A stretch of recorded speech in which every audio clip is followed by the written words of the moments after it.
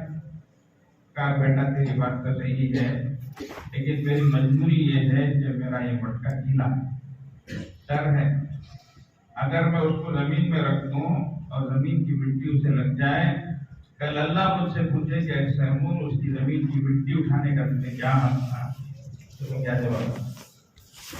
دیکھیں اللہ والے، اتنا ڈر آخرت کا، اتنا استحضار۔ تو جس نے ناحق دعویٰ کیا تھا اس نے کہا کہ حضرت میں اللہ کو گواہ بنا کر کہتا ہوں کہ میں ناحق پر ہوں اور میں نے اس کی زمین دبائی ہے، میں آپ کے سامنے واپس۔ یہ اللہ والے تھے جن کے دلوں میں اس قدر اللہ آخرت کا استحضار ہے۔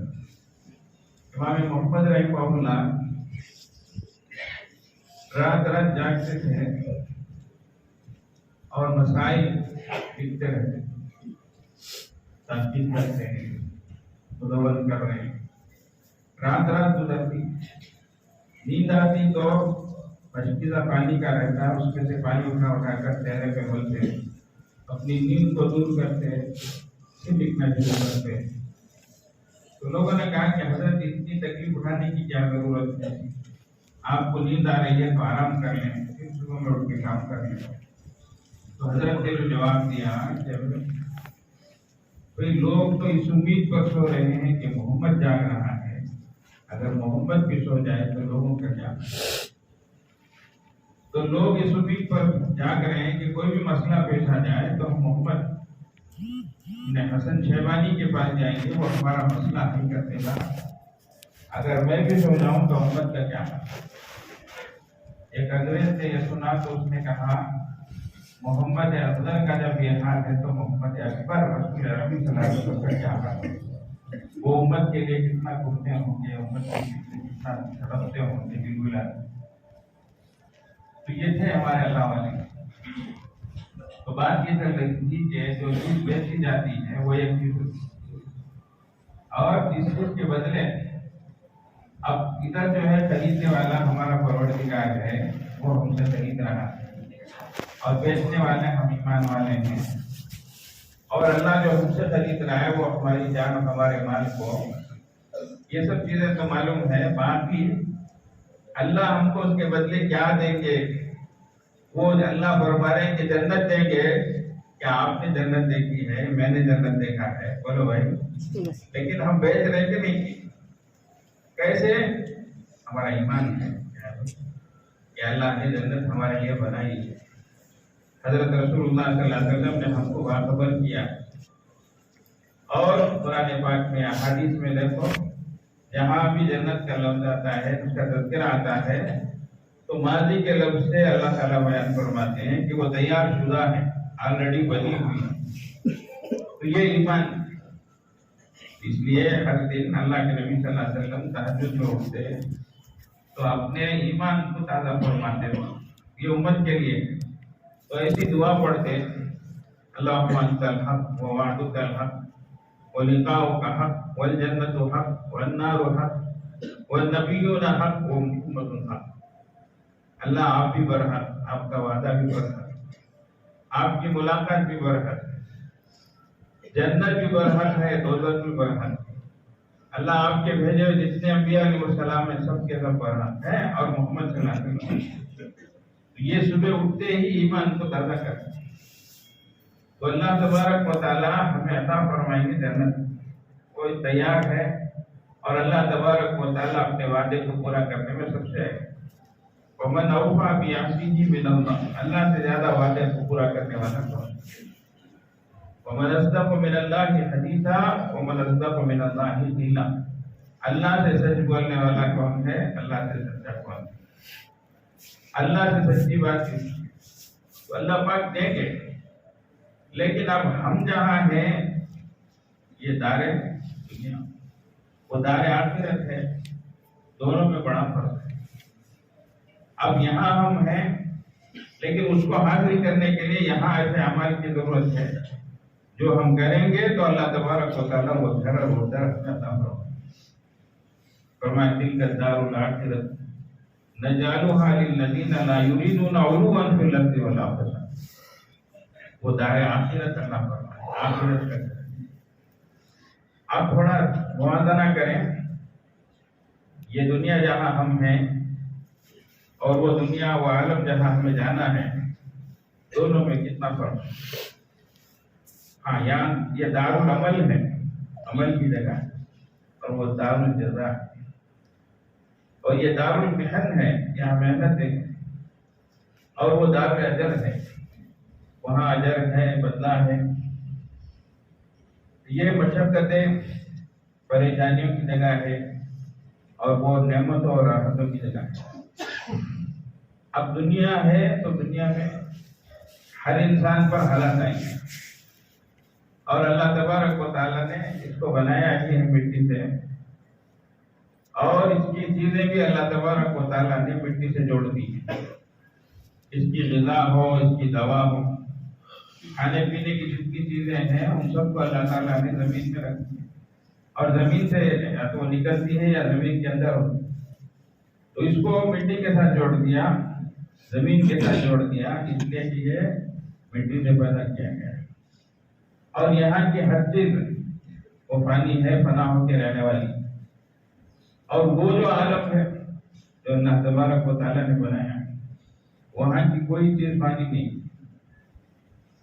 اور سب نعمتیں، اور ایسی چیزیں اللہ نے بنائی ہیں جس کو اللہ کے نبی صلی اللہ علیہ وسلم نے فرمایا، یہ حدیث قدسی ہے، عادت العباد الصالحین، میں نے میرے نیک بندوں کے لیے وہ ساری چیزیں تیار کر رکھی ہیں، وَعَلَىٰ عَيْنٌ رَأَتْ، جس کو نہ کسی آنکھ نے دیکھا، وَلَا أُذُنٌ سَمِعَتْ، نہ کسی کان نے سنا، وَلَا خَطَرَ عَلَىٰ قَلْبِ بشر، نہ کسی انسان فرد بشر کے دل پہ گزر ہے۔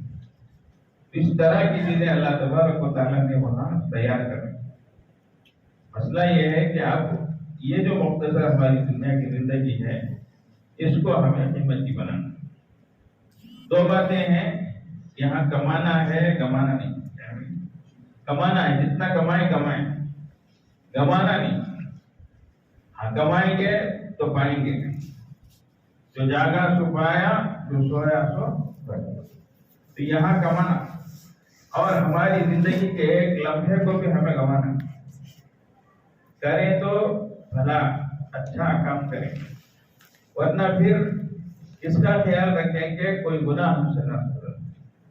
اللہ تبارک و تعالیٰ نے صاف طور پر فرما دیا، من عمل صالحا فلنفسہ، جو ایک عمل بھی کرے اچھا اس کے فائدے کی، ومن اساء فعلیہا، اور جو بھی برائی کرے گا اس کا وبال اس میں پڑے گا۔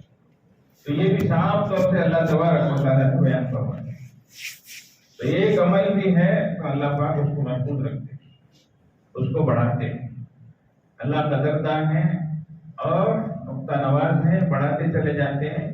جیسے ایک کے بعد صفر لگائے تو 10 ہو جاتا ہے، تو اس طریقے سے اللہ کم از کم 10 گنا اجر عطا فرماتا۔ اور یہ بھی فرما دیا، من جاء بالحسنۃ فلہ عشر امثالها، جو ایک نیکی کرے گا اس کا 10 گنا اجر اللہ تبارک و تعالیٰ۔ برائی کے بارے میں ایسا نہیں فرمایا، جو برائی کرے گا اس کا بدلہ دے، اور اس میں مرد عورت سب برابر اللہ تبارک و تعالیٰ فرماتے ہیں، انی لا اضیع عمل عامل منکم من ذکر او انثی، میں کسی بھی عمل کرنے والے کے عمل کو ضائع نہیں کرتا، چاہے وہ مرد ہو چاہے وہ عورت۔ تو کتنی صاف باتیں ہیں جو اللہ تبارک و تعالیٰ ہمیں، اب اللہ جل جلالہ نے ہمیں دنیا میں بھیجا ہے اور مختصر مدت ہمیں عطا فرمائی۔ اب ہمارے ہاتھ میں ہے، اس کو کمائیں، اس کو نہیں کمائیں۔ فرمایا من خاف ادلج ومن ادلج بلغ المنزل الا ان صلۃ اللہ غالیہ الا ان صلۃ اللہ الجنہ۔ پہلے سفر کرتے تھے لوگ تو قافلے کی شکل میں جاتے تھے، اور ڈکیت، ڈاکو، چور، لٹیرے یہ بھی انتظار میں رہتے تھے۔ تو اب اگر قافلہ ذرا دیر سے نکلا اور چلتا رہا تو اب ڈاکوؤں کو، لٹیروں کو اچکنے، لوٹنے کا موقع مل جاتا۔ اب اگر وہی جو ہی شام ہوئی اور ابھی ابھی اندھیرا چھایا تو انہوں نے اپنا سفر شروع کیا اور جلدی جلدی جلدی جلدی منزل کی طرف آگے بڑھتے رہے. تو اس کو اللہ کے نبی صلی اللہ علیہ وسلم مثال سے سمجھا رہے ہیں، من خاف ادلجا، جو ڈرتا ہے وہ جلدی سفر شروع کرتا ہے، اور جو جلدی سفر شروع کرتا ہے وہ اپنی منزل کو دیکھتا ہے. من خاف ادلجا ومن ادلج بلغ المنزل. پھر فرمایا سنو، اللہ کا سودا یہ بہت مہنگا ہے اور اللہ کا سودا یہ جنت ہے. تو یہ ہم جو اللہ تبارک و تعالیٰ سے سودا کر رہے ہیں اور ہم نے جو یہ دنیا کی زندگی میں قدم رکھا ہے، یہ بھی ایک سفر ہے. اور اس کو اللہ کے نبی صلی اللہ علیہ وسلم فرمانے میری مثال کیسی، جیسے ایک راہگزر ہے جو چلتا رہا اور تھوڑی دیر کے لیے وہ کسی درخت کے سائے میں تھوڑی دیر کے لیے سستانے کے لیے رکا اور پھر اس کے بعد پھر وہاں سے چلا اور اس کو چھوڑ دیا. تو فرمایا یہی مثال ہے کہ انسانوں کی آخرت کے مقابلے میں. تو ایک سفر ہے جو ہم طے کر رہے ہیں. اللہ کے نبی صلی اللہ علیہ وسلم نے دنیا اور آخرت کو فرمایا دونوں چیز سفر طے کر، دنیا کی اور آخرت کی، لیکن ایک پیچھے کی طرف کو اور ایک آگے کی طرف. جیسے ہم یہاں سے بنگلور کی طرف آگے بڑھتے ہیں تو تھوڑی دیر میں بولیں گے آمبور آنے والا ہے، اب تھوڑی دیر کے بعد بولتے ہیں کہ آمبور چلا گیا اور دوسری ایک بستی ہم کہیں گے. تو ہمارا سفر جو ہو رہا ہے اس میں کچھ بستیاں پیچھے جا رہی ہیں اور کچھ آگے سے آ رہی ہیں. تو اللہ کے نبی صلی اللہ علیہ وسلم فرمانے کہ ہماری دنیا جو ہے وہ پیٹ پیٹ کے پیچھے جا رہی ہے اور آخرت جو ہے وہ ہمارے آگے آ رہی ہے. تو یہ زندگی ہے جو جس کو ہم طے کر رہے ہیں. تو یہ مختصر زندگی ہے، اب اس کو ہمیں قیمتی بنانا. تو جیسے اب ہم نے تعلیم سے سنا، بزرگوں کے واقعات کو سنا، زندگی کتنی قیمتی ہے اور اللہ والے کس طریقے سے اس کو حاصل کر سکتے، وصول کر سکتے، یہ اصل چیز. اب ہم کمائیں ایک گنوائیں نہیں، نیکیاں ہیں کمائیں، اور گناہ ہے اس کی وجہ سے ہم نیکیوں کو ضائع نہ کریں اور آگے جا کر بچانے کی نوبت نہ آئے. تو اس لیے جیسے مٹی سے اللہ نے انسان کو پیدا کیا، اللہ نے مٹی ہی میں اس کی غذا بھی رکھی ہے، اس کی دوا بھی. یہ سب ہمارے سامنے بیٹھے ہیں، بوٹیاں جڑیاں سب جگہ بناتے ہیں. تو دوائیں بھی پرانے زمانے کی جو دوائیں تھی وہ ساری کی ساری جو ہے اسی سے جڑی رہتی تھی. اسی طریقے سے اللہ تبارک و تعالیٰ نے ہماری دوا اور ہماری غذا کو بھی یہاں سے جوڑ دیا. یہ بدن کی چیزیں تھی تو اللہ نے بدن کو جو کہ مٹی سے بنایا تو اس کے ساتھ جوڑ دیا.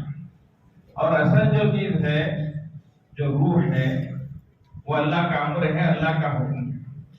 یسألونک عن الروح، ہمارے حبیب صلی اللہ علیہ وسلم لوگ آپ سے روح کے بارے میں پوچھتے ہیں تو اللہ نے جو جواب دیا ہے، قل الروح من امر ربی، آپ فرما دیجئے کہ روح اللہ کا حکم ہے، اللہ کا آرڈر ہے، اللہ کا امر ہے. اس کی حقیقت کو سمجھانے کی کوشش کی گئی، اس کو بیان نہیں کیا گیا اس لیے کہ وہ کوئی سمجھ نہیں سکتا ہے. اور آگے فرمایا وما اوتیتم من العلم الا قلیلا، جو تمہیں علم دیا گیا، جو تمہیں معلومات دی گئی وہ بڑی تھوڑی ہیں، تو اس لیے تمہاری عقل میں یہ چیز سما نہیں سکتی.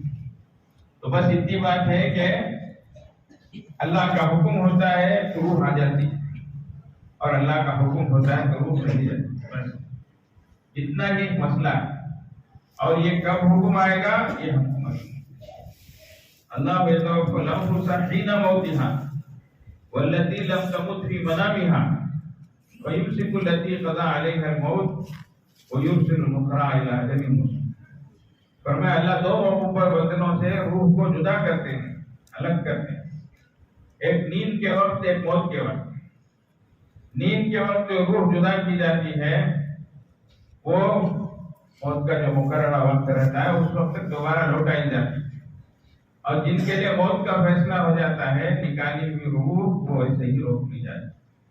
اسی لیے ہم صبح سویرے سو کر اٹھتے ہیں تو الحمدللہ الذی احیانا بعد ما اما دنا کی دعا پڑھتے ہیں کہ اللہ تمہیں موت دینے کے بعد زندگی اور چیز عطا فرمائے. تو یہ چیز تو روح وہاں سے آئی ہوئی چیز ہے. اللہ تبارک و تعالیٰ نے روح کی دوا اور روح کی غذا اس کو بھی آخرت کے اعمال کے ساتھ جوڑ دیا. یہ ہے حقیقت.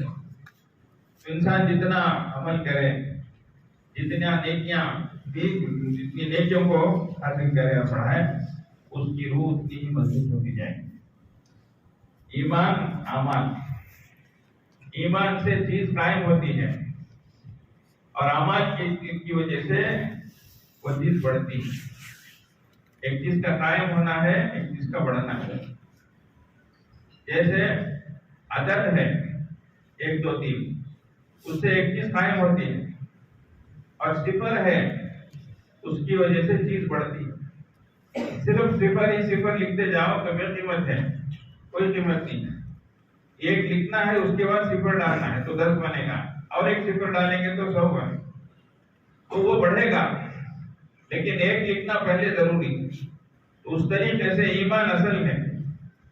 ایمان سے ایک چیز قائم ہوتی ہے اور عمل کے ساتھ وہ چیز بڑھتی ہے. لیکن عمل بھی ضروری ہے، ورنہ 1 وہ ہمیشہ 1 ہی رہ جائے گا، بڑھے گا نہیں. اس لیے صفر بڑھانے کی بھی ضرورت ہے تاکہ وہ جو ہے اس کی قیمت بڑھتی جائے. تو ایمان کی وجہ سے ایک چیز قائم ہوتی ہے اور اعمال کی وجہ سے قیمت بڑھتی چلی جائے. تو اس لیے اللہ تبارک و تعالیٰ نے یہ دونوں نعمتیں ہمیں عطا فرمائیں. اب ہمیں چاہیے کہ ہم اس کو بڑھانے کی کوشش کریں، اس کو گنوانے کی کوشش نہ کریں. تو اس لیے باہر کی کچھ چیزیں ہیں، اندر کی کچھ چیزیں ہیں. کچھ چیزیں حاصل کرنے کی ہیں اور کچھ چیزوں کو اپنے اندر سے نکالنے کی. تو اچھی چیزوں کو پیدا کرنا، اپنے اندر لانا، اور بری عادتوں کو، بری خصلتوں کو اپنے اندر سے نکالنا. تو یہ دونوں چیزیں ہمیں کرتی ہیں.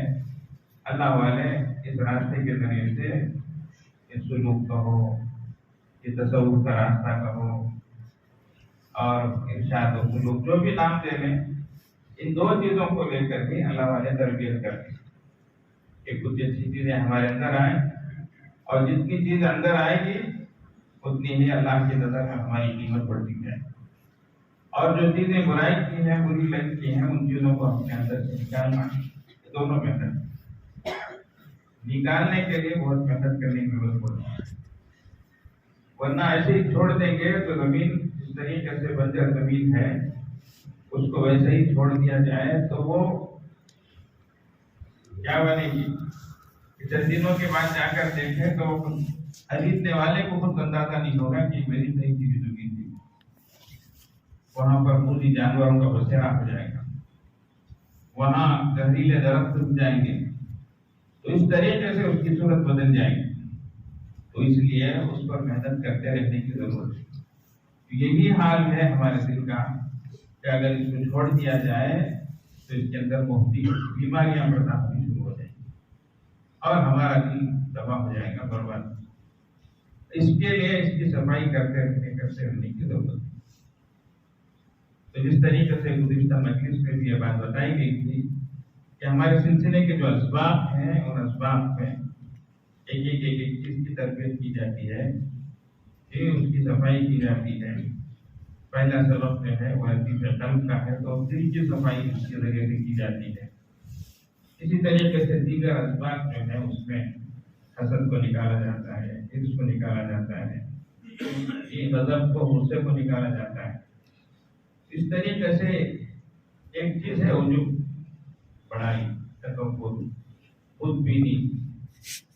یہ جو چیزیں ہیں اللہ کے نبی صلی اللہ علیہ وسلم فرماتے ہیں ہلاک کرنے والی چیزوں میں سے یہ سب سے خطرناک قسم کی چیز ہے کہ انسان خود بھی ہو جائے اپنے بارے میں. اور چلتے چلتے یہ سلسلہ یہاں تک پہنچتا ہے کہ انسان متکبر ہو جاتا ہے، اس کے اندر یہ بڑائی آ جاتی ہے. حضرت صحابہ رضوان اللہ علیہم اجمعین اس سے بہت ڈرتے تھے، بہت ڈرتے تھے. حضرت عبداللہ ابن سلام رضی اللہ عنہ کو دیکھا گیا. حضرت عبداللہ ابن حنظلہ رضی اللہ عنہ راوی ہیں فرماتے ہیں کہ وہ بازار میں لکڑی کا گٹھا اٹھا کے جا رہے ہیں. عبداللہ ابن سلام رضی اللہ عنہ بڑے صحابی ہیں. لوگوں نے پوچھا کہ حضرت اس کی کیا ضرورت ہے کہ آپ کندھے پہ لکڑیوں کا گٹھر اٹھا کے جا رہے ہیں؟ اللہ تبارک و تعالیٰ نے تو آپ کو اس سے بے نیاز کر دیا.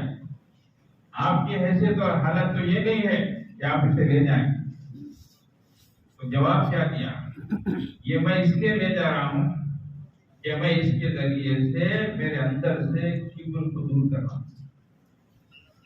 اور پھر فرمایا میں نے اللہ کے نبی صلی اللہ علیہ وسلم سے فرماتے سنا جس کے دل پر آئی برابر بھی تکبر ہوگا وہ جنت میں.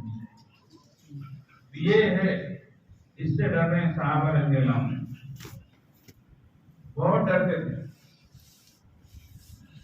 حدیث شریف میں ہے کہ ایک گردن قیامت میں ظاہر ہوگی جس کی 2 آنکھیں ہوں گی، 2 کان، 1 زبان. آنکھوں سے دیکھے گی، کانوں سے سنے گی اور زبان سے بولے گی. اور صاف طور سے یہ کہے گی میں 3 قسم کے لوگوں پر مسلط کی گئی. ایک جبار ہے جو جابر ہو، ظالم ہو، متکبر ہو، اس پر. اور ایک اس پر جو اللہ کے ساتھ دوسرے کو شریک ٹھہرا. اور تیسرا فرمایا مصوری، تصویر بنانے والوں کو. آج کل بہت آسان ہو گیا فوٹوگرافی، بہت آسان. اللہ معاف کرے. اچھے لوگ دیکھو کہاں دیکھی پکڑ لیتے ہیں. اس سے بہت بچنے کی ضرورت ہے. یہ حدیث ہے ہمارے لیے یہ بہت کرانے والی. اللہ ہم سب کی حفاظت فرمائے.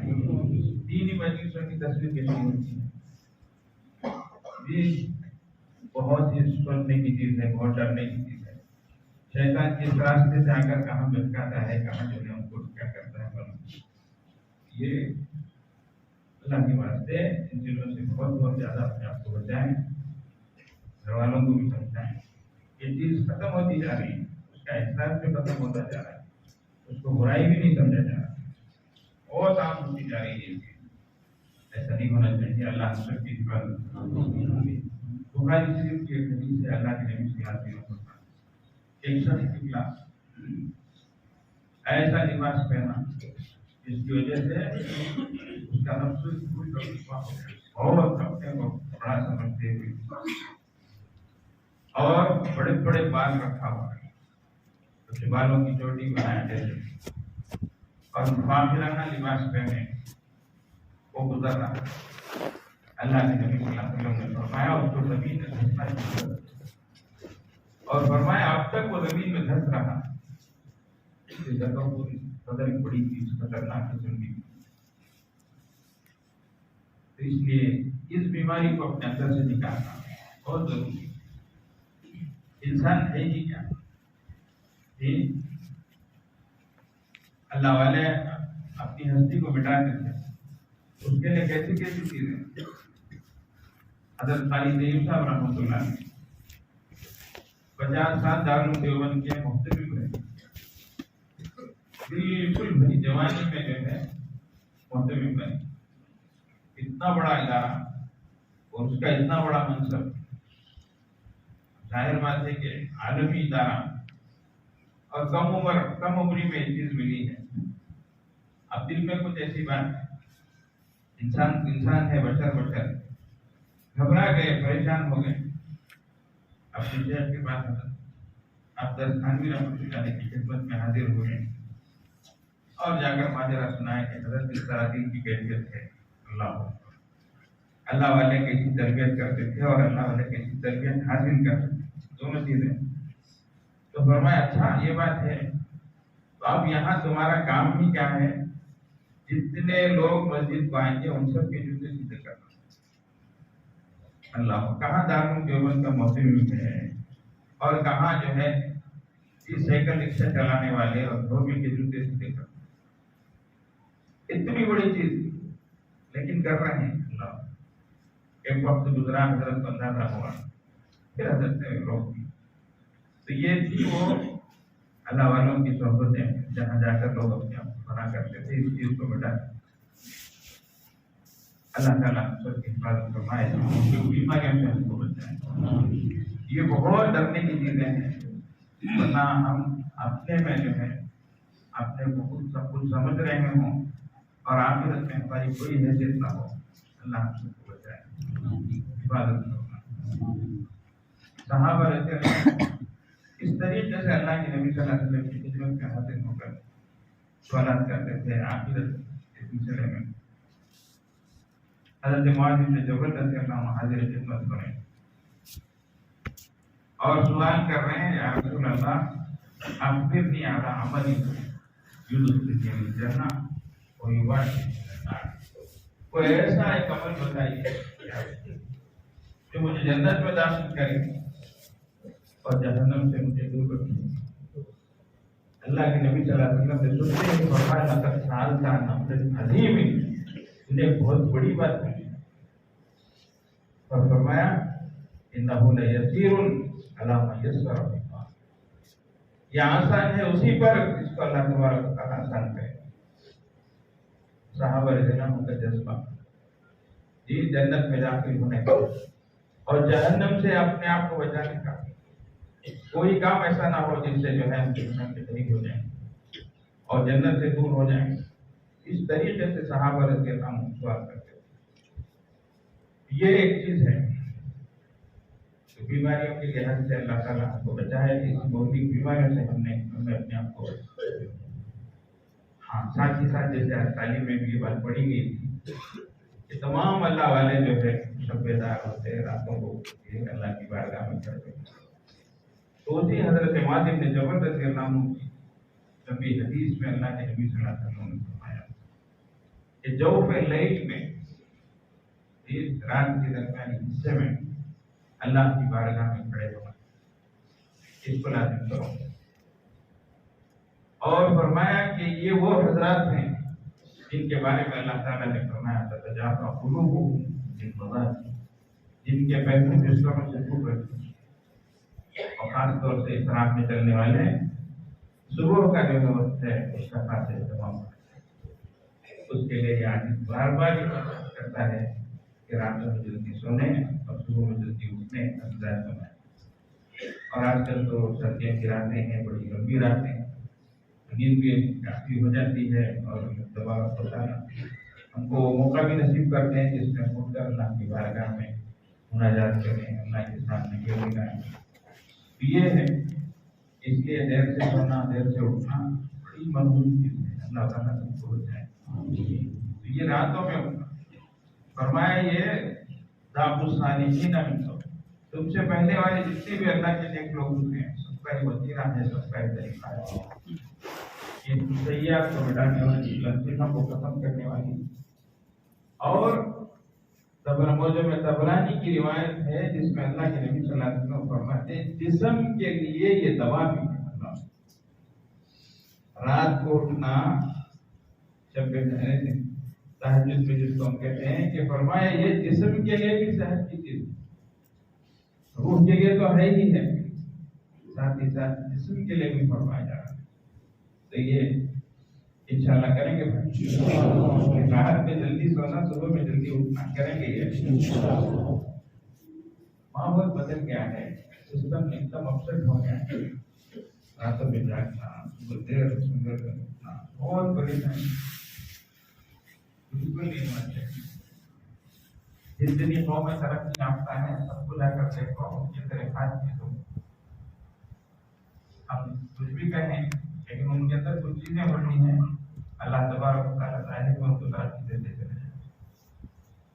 یہ راتوں میں جلدی سونا صبح میں جلدی اٹھنا کریں۔ ایک اور چیز ہے جو اس موقع پر پیش کی جا رہی ہے، وہ ہمارا لائٹ ہاؤس اور پاور ہاؤس کیا ہے؟ لائٹ ہاؤس اور پاور ہاؤس سے پاور ملے گا، جیسے جنریٹر میں کرنٹ چلے گا تو اس کے ذریعے، اور لائٹ ہاؤس سے روشنی ملے گی، رہبری ہوگی، راستہ دکھے گا۔ یہ ہمارے یہ دنیا میں یہ لائٹ ہاؤس اور پاور ہاؤس ہوتا ہے بولے دیکھیے یہ مسجد ہے کیا ہے بھائی کیا ہے مومن کے لیے یہ لائٹ ہاؤس بھی ہے یہ پاور ہاؤس بھی ہے فی بیوت اذن اللہ وانفرها ویذکر فیہا اسمہ یسبح لہ بالغدو والآصال رجال لا تلہیہم تجارۃ ولا بیع عن ذکر اللہ وإقام الصلاۃ وإیتاء الزکاۃ یخافون یوما تتقلب فیہ القلوب والابصار۔ ایسے گھر ان کی عظمت بڑھے اللہ نے اس کی عظمت کو بڑھانے کا اذن اللہ وانفرها اور اس میں اللہ کا ذکر کیا جائے صبح و شام، تو اللہ کا گھر ہے جو ہمارے لیے پاور ہاؤس ہے۔ آج کل جو کہ موبائل کا دورہ ہے، بچے سے بچے کو بھی موبائل کی مثال دو تو ذہن میں اچھی طرح بیٹھ جاتی ہے۔ ایک موبائل جو ہے بڑا ہے قیمتی ہے، موبائل تو کافی جاگتے ہیں، ابھی چہرے اٹھتے ہیں سبحان اللہ، جنت کے تذکرے آئے، جنت کی نعمتیں آئی، سب گئی موبائل بولتے سب ماشاءاللہ پورا مجموعہ یہاں سے آخر تک پورا دیکھ رہا ہے، چہرہ اٹھائے مدد کیا آپ سے دینے جاتے ہیں، کیا دیکھا ہے ماڈل پیش کرنے جاتی ہے، بتانے جاتی ہے، کیا خیر سب لوگ جاتے ہو موبائل کی مثال اس کو ایک قیمتی موبائل ہے، بڑا ہے، اچھا ہے، آپشن زیادہ ہے، لیکن بیٹری بالکل زیرو۔ اب اس سے انکمنگ ہوگا کیا، آؤٹ گوئنگ ہوگا کیا، میسجنگ ہوگا کیا، واٹس ایپ بھیج سکتے کیا، دیکھ سکتے کیا، نہیں۔ دوسرا موبائل ہے، چھوٹا ہے، سہالا ہے، کتا ہے، بہت کم مول والا ہے، آپ سے بھی بہت کم ہے، ایک دم بیسک ہے، خالی انکمنگ آؤٹ گوئنگ ہے، میسج نہیں ہے، ہوتا ہے، لیکن بیٹری فل ہے، کیا ہے بھائی؟ اچھا اب پہلے والا جو فون ہے اس کی بیٹری ڈاؤن ہونے کی وجہ سے اٹھا پھینک دیتے کیا آپ سے بولو کیا کرتے ہو؟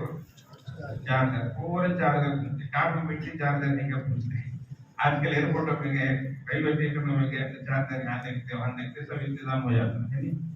اب چارجر مل گیا تو پھر کیا ڈھونڈتے ہیں؟ پلگ پوائنٹ کہاں ہے؟ ایسی چیز ہو گئی تو فوراً چارج کرتے، اب چارج ہو گیا اس کو آن کر لیں، اب سب چیزیں پھر شروع ہو گئی ہے نا، آؤٹ گوئنگ انکمنگ سب۔ اب سنو، ایک آدمی ہے گورا کنٹا، موٹا تازہ، جہاں شہر والا مال والا سب بھی ہے، ایمان کی بیٹری بالکل ڈاؤن۔ دوسرا ہے کالا کلوٹا، کھڑے والا، بہت مضبوط غریب گھرانے کا ہے، لیکن ایمان کی بیٹری کیا ہے؟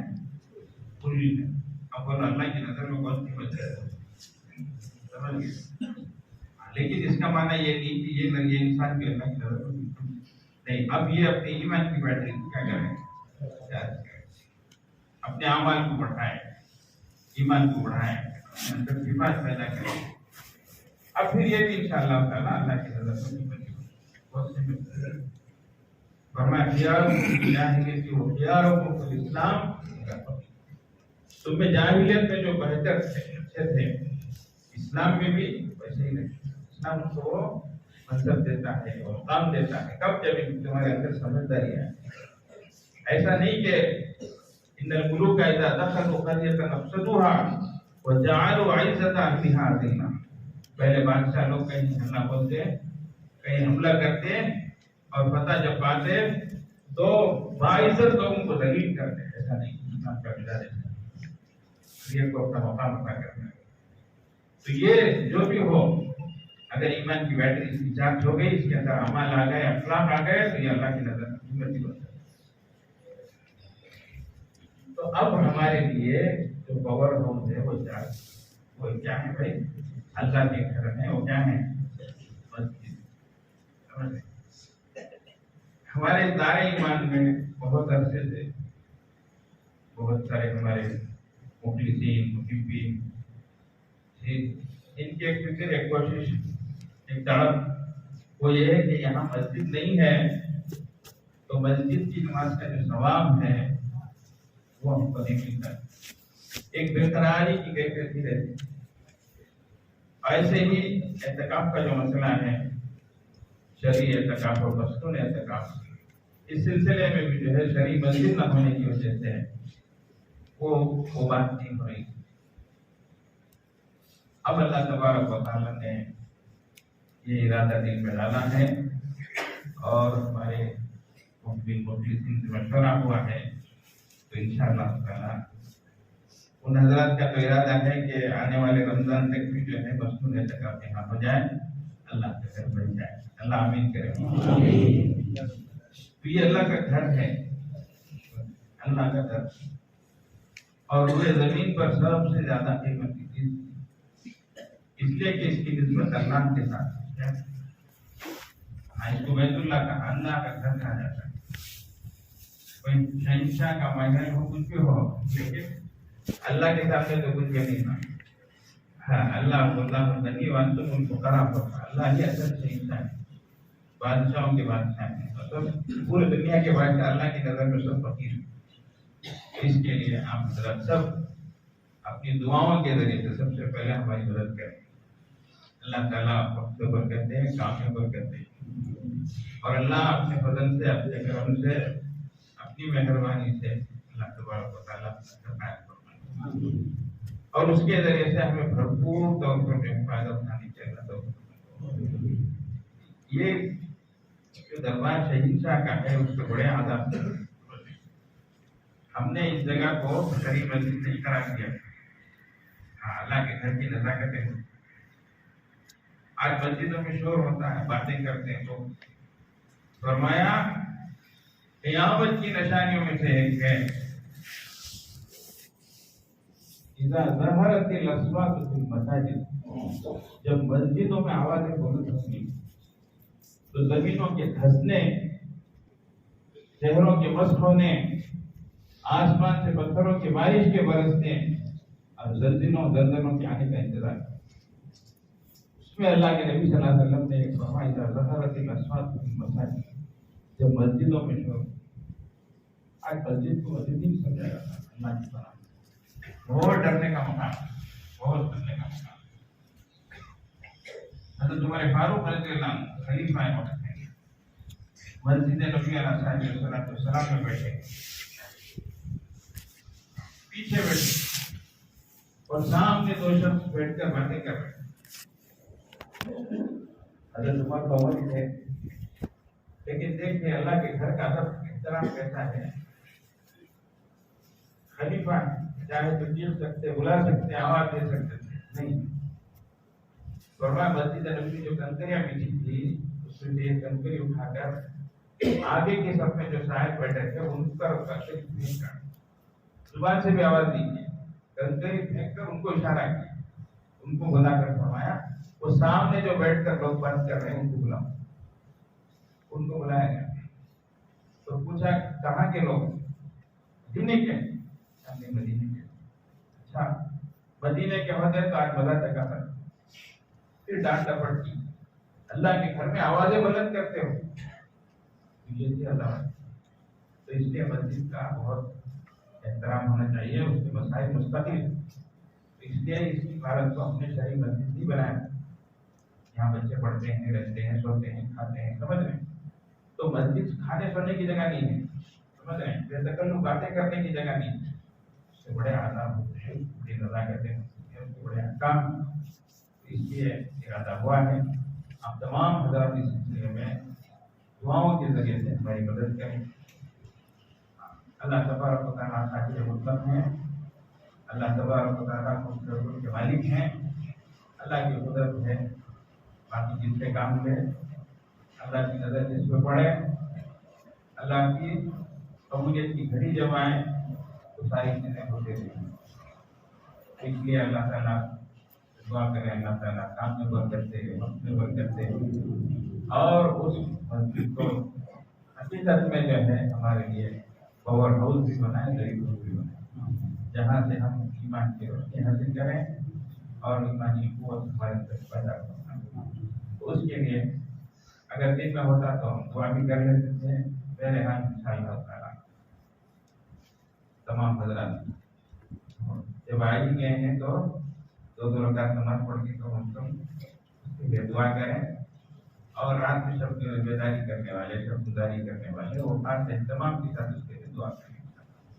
اللہ تعالیٰ سارے ایمان کی ہر طرف سے حفاظت فرمائے، اللہ بری نظر سے بچائے، اللہ اس کے فیض کو دور و دور تک پہنچائے، اللہ تعالیٰ اس کے منصوبوں کو اپنے بدل سے پورا فرمائے۔ جس فضل و کرم سے اللہ تعالیٰ نے یہاں تک کے کام انجام دیے ہیں، اللہ تعالیٰ اسی فضل و کرم کے ساتھ اللہ اس کے تمام مقصودوں کو پورا فرمائے، معاونین عطا فرمائے، مخلصین عطا فرمائے، محبین عطا فرمائے، رجال کار عطا فرمائے، گسار عطا فرمائے، اہل دل عطا فرمائے، اہل علم عطا فرمائے، قابلیت اور قبولیت والے اللہ تعالیٰ اس سلسلے میں جو جس کی محبت کی نظر سے دیکھتا ہے، جو خیرخواہی کی نظر سے یا اسی لائن سے بھی جو کچھ کرتا ہے، سب انشاءاللہ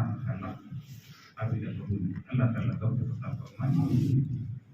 اس وقت بہت سارے افواہ باتیں ہیں، میں اس کی سے بھی تنہا اس کراچی تک کو نہیں ہوتا، تو اس لیے اس وقت اجتماعی طور سے بیٹھ کے کلمات پڑھائے جاتے ہیں۔